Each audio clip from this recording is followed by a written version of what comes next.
मोमिनो, तुम पर रोजे फर्ज किए गए हैं जिस तरह तुमसे पहले लोगों पर फर्ज किए गए थे, ताकि तुम परहेजगार बनो। रोजों के दिन गिनती के चंद रोज हैं, तो जो शख्स तुम में से बीमार हो या सफर में हो तो दूसरे दिनों में रोजों का शुमार पूरा कर ले।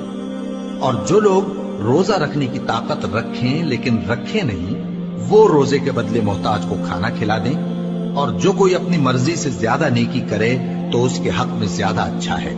और अगर समझो तो रोजा रखना ही तुम्हारे हक में बेहतर है। रोजों का महीना रमजान का महीना है, जिसमें कुरान अव्वल नाजिल हुआ, जो लोगों का रहनुमा है और जिसमें हिदायत की खुली निशानियां हैं और जो हक व बातिल को अलग अलग करने वाला है। तो जो कोई तुम में से इस महीने में मौजूद हो, चाहिए कि पूरे महीने के रोजे रखे, और जो बीमार हो या सफर में हो तो दूसरे दिनों में रोजे रखकर उनका शुमार पूरा कर ले। अल्लाह तुम्हारे हक में आसानी चाहता है और सख्ती नहीं चाहता। और ये आसानी का हुक्म इसलिए दिया गया है कि तुम रोजों का शुमार पूरा कर लो, और इस एहसान के बदले कि अल्लाह ने तुमको हिदायत बख्शी है, तुम उसको बुजुर्गी से याद करो और उसका शुक्र करो। और ऐ पैगंबर, जब तुमसे मेरे बंदे मेरे बारे में दरियाफ्त करें तो उन्हें मालूम हो कि मैं तो तुम्हारे पास ही हूं। जब कोई पुकारने वाला मुझे पुकारता है तो मैं उसकी दुआ कबूल करता हूं।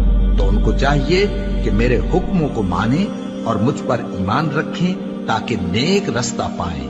रोजों की रातों में तुम्हारे लिए अपनी औरतों के पास जाना जायज कर दिया गया है।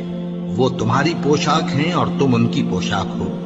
अल्लाह को मालूम है कि तुम उनके पास जाने से अपने हक में खयानत करते थे, सो उसने तुम पर मेहरबानी की और तुम्हारी हरकत से दरगुजर फरमाई।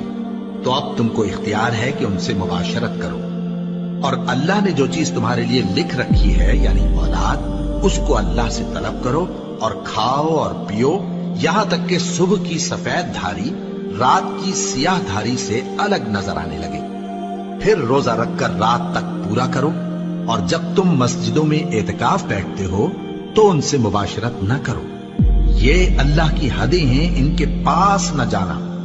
इसी तरह अल्लाह अपनी आयतें लोगों के समझाने के लिए खोल खोल कर बयान फरमाता है, ताकि वो परहेजगार बने।